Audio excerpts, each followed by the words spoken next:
Hello good morning सबैजनालाई। I hope सबैजना सधैँ आरामै हुनुहुन्छ होला अनि म पनि सधैँ आरामै छु। आजको मेरो दोस्रो दिन गाउँमा। आज राति अलिअलि पानी परेछ। अब ढुडमुडहरू पन्चाएर सकिने छैन। अब अलिअलि पन्चाइसकेको ठाउँमा पानी परेको बेलामा अब रोपाइ गर्नुपर्छ भनेर जतिबाट मिल्यो सक्नुहुन्छ। बिहानको मौसम हुस्सो लागिरहेको छ, मस्त लगाइरह यस्तै हो। के भन्नु, मेरो दोस्रो दिन गाउँमा। अब हेर्न सक्नुहुन्छ म चाहिँ अहिले हालमा छु। हाम्रो खेतमा पानी रोपाइको लागि पानी जुने हाल यही हो।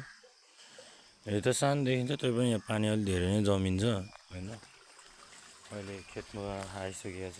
खेतमा हालमा यहाँ पानी हेर्नले कति छ के छ भनेर हेर्न आएको। अब चाहिँ खेत आइन्छ उता अनि ट्र्याक्टरहरू स्टार्ट गर्दै सुरु गर्नुपर्छ आजको रोपाइहरू है गाइज। ल त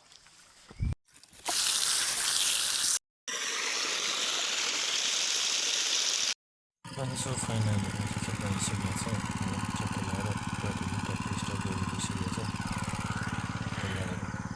गाह्रो छ के यहाँ खप्नै सक्दैन गाइज।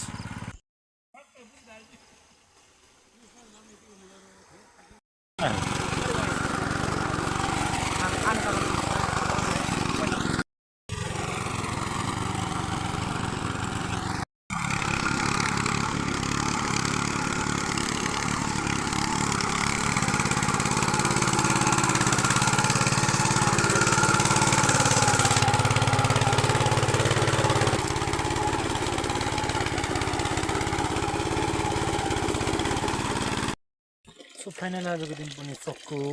दोस्रो दिन पनि जस्तो भए पनि दोस्रो दिन सक्यो। अलिअलि भए पनि रोप्ने गरियो। अब भोलि पनि आउनेछ।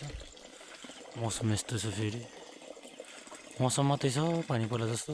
पानी चाहिँ पर्ने होइन, त्यो गाह्रो छ हो, गाह्रो छ के गर्नु। ओके बाई बाई, भिडियोमा भेट्दै गरौँला।